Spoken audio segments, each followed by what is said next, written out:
آج ہم تاریخ کی ایک ایسی عظیم داستان میں گہرائی تک اتر رہے ہیں جو صدیوں سے انسان کو متوجہ کرتی آئی ہے۔ حضرت نوح علیہ السلام اور ان کی قوم کا قصہ ہمارے سامنے ایک جامع انسائکلوپیڈیا کا مضمون ہے جو اس واقعے کے ہر پہلو کا احاطہ کرتا ہے۔ تو آج ہمارا مشن اس قصے کے اہم واقعات، حضرت نوح کی ناقابل یقین جدوجہد، اس عظیم طوفان اور اس سے جڑے کچھ ایسے گہرے علمی اور تاریخی سوالات کو سمجھنا ہے جو آج بھی زیر بحث ہیں۔ اور یہ کہانی اس لیے بھی خاص ہے کہ یہ صرف اسلامی روایات تک ہی محدود نہیں ہے۔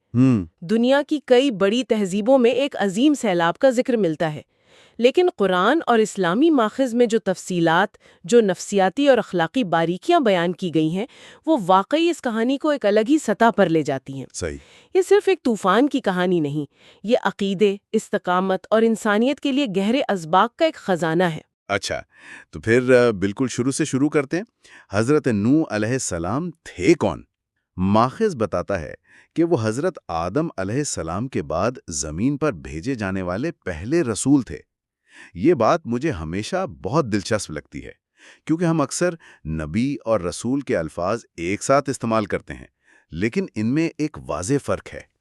آپ نے بہت اہم نقطہ اٹھایا۔ دیکھیں، ماخذ اس فرق کو واضح کرتا ہے کہ رسول وہ ہوتا ہے جسے ایک نئی شریعت یا الہامی قانون دیا جاتا ہے۔ اچھا۔ مطلب جو ایک نئے دور کا آغاز کرتا ہے، جبکہ نبی عموماً پہلے سے موجود شریعت کی تجدید اور تبلیغ کرتا ہے۔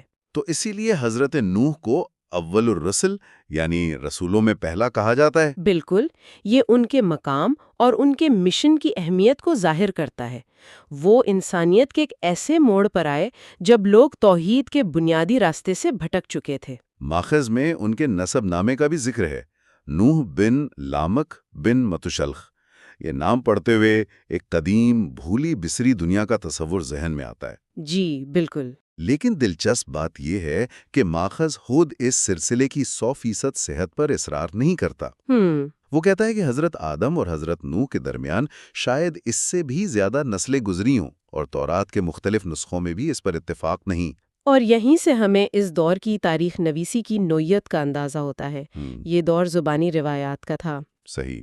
آج کی طرح ہر چیز لکھی نہیں جاتی تھی، ٹھیک۔ اس لیے ان سلسلوں کا مقصد حرف بحرف درستگی سے زیادہ ایک تسلسل کو قائم رکھنا تھا۔ تو اصل بات نسب نامے کے اعداد و شمار نہیں، بلکہ یہ ہے کہ حضرت نوح ایک انسانی سلسلے کا ہی حصہ تھے، کوئی آسمانی مخلوق نہیں تھے۔ اچھا، تو وہ ایک ایسی قوم کی طرف بھیجے گئے جو توحید کو مکمل طور پر بھلا چکی تھی۔ جی۔ ماخذ بتاتا ہے کہ ان کی قوم بت پرستی میں ڈوب چکی تھی، اور ان کے مشہور بتوں کے نام بھی درج ہیں: ود، سوا، یغوث، یعوق اور نصر۔ جی، اور یہ صرف آپ دیکھیں پتھر کے مجسمے نہیں تھے۔ اچھا۔ ان کے پیچھے پوری ایک سماجی اور مذہبی ساخت کھڑی تھی۔ بالکل۔ اور ان حالات میں حضرت نوح کی دعوت کا عرصہ سوچ کر ہی انسان دنگ رہ جاتا ہے۔ کتنا طویل تھا وہ عرصہ؟ قرآن کا حوالہ دیتے ہوئے ماخذ بتاتا ہے کہ انہوں نے 950 سال یعنی 950 سال تک اپنی قوم کو ایک اللہ کی طرف بلایا۔ 950 سال، ذرا تصور کریں، 9.5 صدیاں۔ جی، یہ انسانی تاریخ میں استقامت اور صبر کی شاید سب سے بڑی مثال ہے۔ 950 سال! آج کے دور میں تو ہم چند سالوں میں نتائج نہ ملنے پر ہمت ہار جاتے ہیں۔ اتنی طویل جدوجہد کا نتیجہ کیا نکلا؟ اور یہی اس کہانی کا سب سے حیران کن اور سبق آموز پہلو ہے۔ اچھا۔ اس طویل انتھک محنت کے بعد صرف چند لوگ ایمان لائے۔ ایک روایت کے مطابق ان کی تعداد صرف 80 کے قریب تھی۔ صرف 80؟ جی، یعنی اوسطاً ہر 12 سال کی محنت کے بعد صرف ایک شخص نے ان کی بات مانی۔ یہ تو ظاہر کرتا ہے کہ ان کی قوم کی ہٹ دھرمی کس درجے کی تھی۔ بالکل، سٹبرنس کی انتہا تھی۔ تو مخالفت کون کر رہا تھا؟ کیا عام لوگ ان کے خلاف تھے؟ نہیں، ماخذ واضح کرتا ہے کہ مخالفت کی قیادت قوم کے سردار، امیر اور بااثر لوگ کر رہے تھے۔ اچھا، تو یہ ایک کلاسیکی سماجی ٹکراؤ تھا۔ جی بالکل۔ وہ حضرت نوح سے کہتے تھے، ہم تو تم میں اس کے سوا کوئی بات نہیں دیکھتے کہ ہماری ہی طرح کے ایک آدمی ہو۔ یعنی تم میں ایسی کیا خاص بات ہے کہ ہم تمہاری پیروی کریں؟ ہاں، اور ان کا سب سے بڑا اعتراض یہ تھا کہ حضرت نوح کے پیروکار معاشرے کے غریب اور کمزور طبقے کے لوگ تھے۔ ہاں، ماخذ میں وہ لفظ بھی استعمال ہوا ہے جو وہ ان کے پیروکاروں کے لیے استعمال کرتے تھے، اراذلنا۔ اراذلنا یعنی ہم میں سے سب سے ذلیل و حقیر لوگ۔ یہ صرف ایک توہین نہیں تھی، یہ ان کی پوری سوچ کی عکاسی تھی۔ بالکل، وہ کہہ رہے تھے کہ سچائی اور ہدایت پر صرف ہمارا یعنی اشرافیہ کا حق ہے، خدا بھلا ان غریبوں اور نچلے طبقے کے لوگوں سے کیوں بات کرے گا؟ اور حضرت نوح کا جواب ہاں، وہ ان کی عظمت کو ظاہر کرتا ہے۔ بڑی عاجزی سے کہا کہ میں نے کب کہا کہ میں فرشتہ ہوں یا میں غیب کا علم رکھتا ہوں؟ اور سب سے اہم بات، انہوں نے کہا کہ میں اپنے ان غریب اور کمزور ساتھیوں کو خود سے دور نہیں کر سکتا۔ کیوں؟ کیونکہ اللہ کے نزدیک معیار مال و دولت یا سماجی رتبہ نہیں بلکہ اخلاص اور ایمان ہے۔ انہوں نے اپنی قوم کے سرداروں کے سامنے ایک بالکل مختلف ورلڈ ویو پیش کر دیا۔ یہ تو ایک طرح سے پورے سماجی نظام کو چیلنج کرنے کے مترادف تھا۔ انہوں نے کہا کہ جنہیں تم حقیر سمجھتے ہو، اللہ کے نزدیک شاید وہی سب سے زیادہ معزز ہیں۔ بالکل، انہوں نے یہ بھی کہا کہ اگر میں انہیں دھتکار دوں تو کل اللہ کے سامنے میری مدد کون کرے گا؟ کیا بات ہے! یہ ایک غیر معمولی اخلاقی موقف تھا۔ وہ اپنی قوم کی اشرافیہ کو بتا رہے تھے کہ تمہاری دنیاوی طاقت اور دولت کی میرے نزدیک کوئی حیثیت نہیں، میرے لیے اصل جواب دہی اللہ کے سامنے ہے۔ 950 سال کی یہ بحث، یہ جد و جہد، آخرکار اس کا انجام تو ہونا ہی تھا۔ تو وہ فیصلہ کن موڑ کب اور کیسے آیا؟ جب قوم کی ہٹ دھرمی انتہا کو پہنچ گئی، انہوں نے صاف کہہ دیا کہ اے نوح، تم نے ہم سے بہت جھگڑا کیا اور بہت بحث کر چکے۔ اچھا، اب بس کرو، اور اگر سچے ہو تو وہ عذاب لے آؤ جس سے ہمیں ڈراتے ہو۔ یعنی یہ کھلا چیلنج دے دیا۔ جی، ایک کھلا چیلنج۔ اس مقام پر جب ہدایت کے تمام راستے بند ہو گئے، تب حضرت نوح نے اللہ سے دعا کی۔ ماخذ کے مطابق انہوں نے دعا کی کہ اے پروردگار، ان کافروں میں سے کسی کو بھی زمین پر باقی نہ چھوڑ۔ اور اس دعا کے بعد وہ مشہور واقعہ پیش آیا جس کے لیے یہ قصہ جانا جاتا ہے، کشتی بنانے کا حکم۔ جی، یہ بھی کتنا عجیب منظر ہوگا، ایک شخص جو صحرا جیسے علاقے میں ایک بہت بڑی کشتی بنا رہا ہے جہاں دور دور تک پانی کا نشان نہیں۔ اور قوم کا مذاق ایک نئے مرحلے میں داخل ہو گیا۔ جب بھی ان کا کوئی سردار وہاں سے گزرتا، وہ کہے لگاتا۔ کیا کہتے تھے وہ؟ وہ کہتے تھے کہ پہلے تو یہ نبوت کا دعویٰ کرتا تھا، اب بڑھئی بن گیا ہے۔ وہ اس بات کو سمجھ ہی نہیں پا رہے تھے کہ یہ کشتی ان کی مہلت کے خاتمے کا اعلان ہے۔ ان کا تکبر ان کی آنکھوں پر پردہ ڈال چکا تھا۔ بالکل۔ پھر اللہ کا حکم آیا اور وہ منظر شروع ہوا جسے قرآن نے بڑی تفصیل سے بیان کیا ہے۔ کشتی میں اپنے گھر والوں کو، تمام ایمان لانے والوں کو اور ہر جاندار کا ایک ایک جوڑا سوار کر لو۔ جی، اور جب سب سوار ہو گئے تو ماخذ کے مطابق آسمان سے ایسی موسلادھار بارش شروع ہوئی جو کسی نے پہلے نہ دیکھی تھی۔ اور زمین کے اندر سے پانی کے چشمے ابل پڑے۔ قرآن اس منظر کو بڑی شدت سے بیان کرتا ہے۔ وَهِيَ تَجْرِي بِهِمْ فِي مَوْجٍ كَالْجِبَالٍ۔ اور وہ کشتی انہیں پہاڑوں جیسی لہروں میں لیے جا رہی تھی۔ پہاڑوں جیسی لہریں؟ جی، یہ کوئی عام سیلاب نہیں تھا، یہ پوری تہذیب کو صفائے ہستی سے مٹا دینے والا ایک الہی فیصلہ تھا جو نافذ ہو رہا تھا۔ اور اسی تباہی کے بیچ میں اس کہانی کا سب سے دردناک، سب سے ذاتی لمحہ آتا ہے۔ اور وہ بلند ہوتی لہروں کے درمیان اپنے بیٹے کو پکارتے ہیں، اے میرے بیٹے، ہمارے ساتھ سوار ہو جاؤ اور کافروں کے ساتھ نہ رہو۔ یہ سوچ کر ہی رونگٹے کھڑے ہو جاتے ہیں۔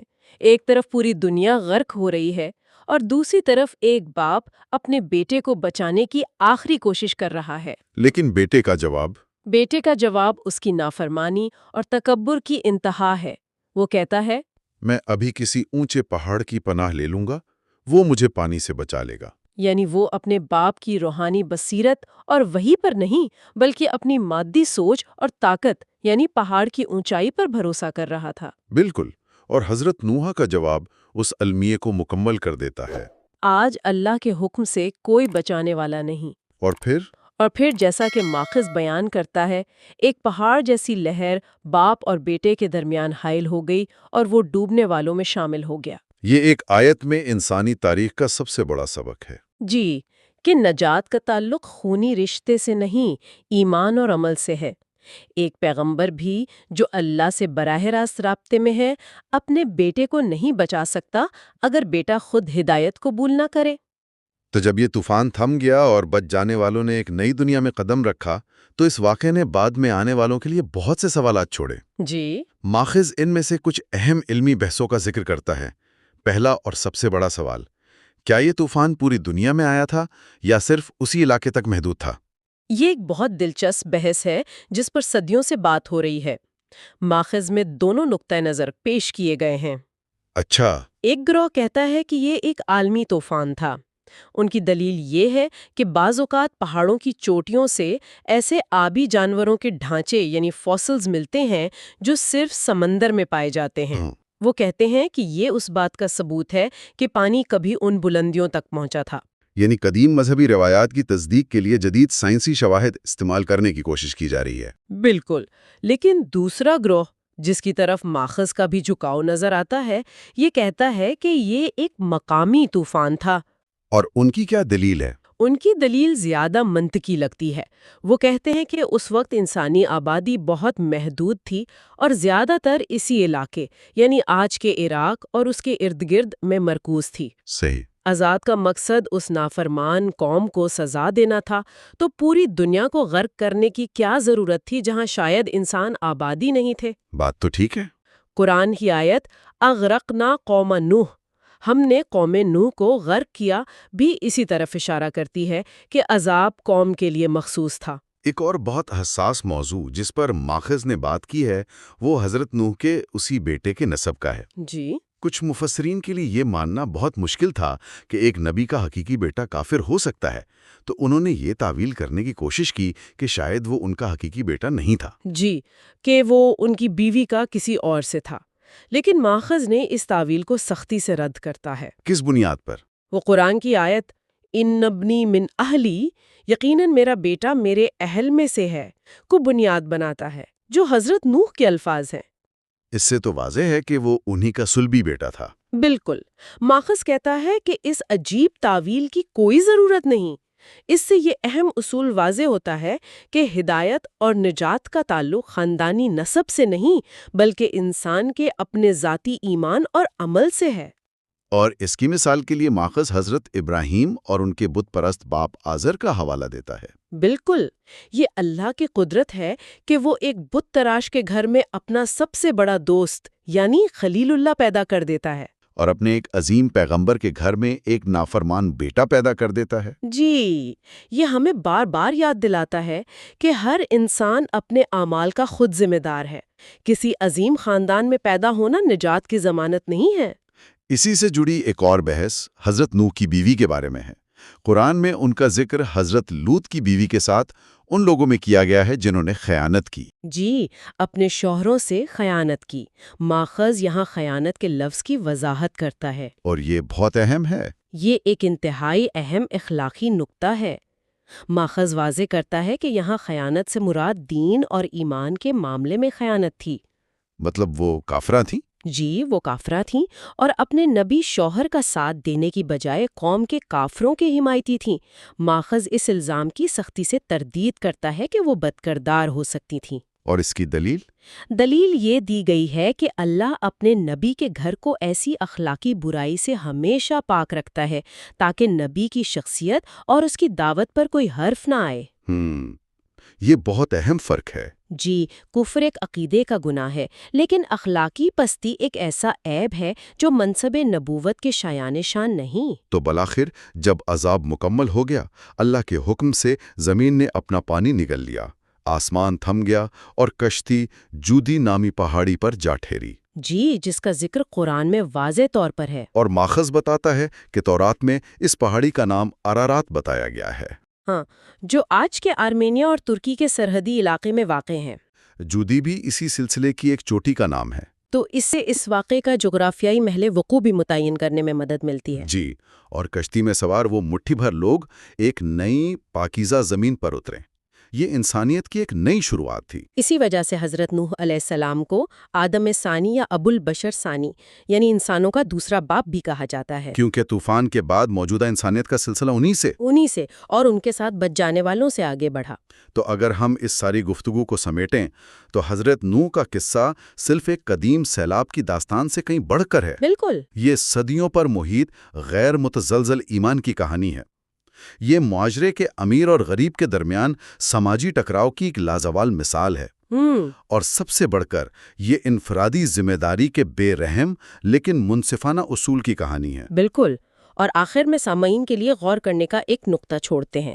جی، یہ کہانی بار بار اس بات پر زور دیتی ہے کہ نہ تو خاندانی شرافت اور نہ ہی کسی نبی سے خونی قربت نجات کی ضمانت ہے۔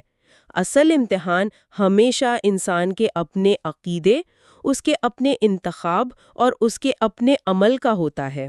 صحیح۔ ماخذ میں ایک بہت گہری بات کی طرف اشارہ کیا گیا ہے کہ بری صحبت انسان کو تباہ کر دیتی ہے۔ اچھا، جیسا کہ شیخ سعدی نے کہا تھا، پسر نوح بابداں بے نشست خاندان نبوتش گمشد، یعنی نوح کا بیٹا برے لوگوں کے ساتھ اٹھا بیٹھا اور اپنے خاندان نبوت کی عزت کھو بیٹھا۔ واہ! یہ سبق ہر دور کے لیے ہے کہ انسان کی اپنی پسند اور اس کی صحبت ہی بالآخر اس کی تقدیر کا فیصلہ کرتی ہے۔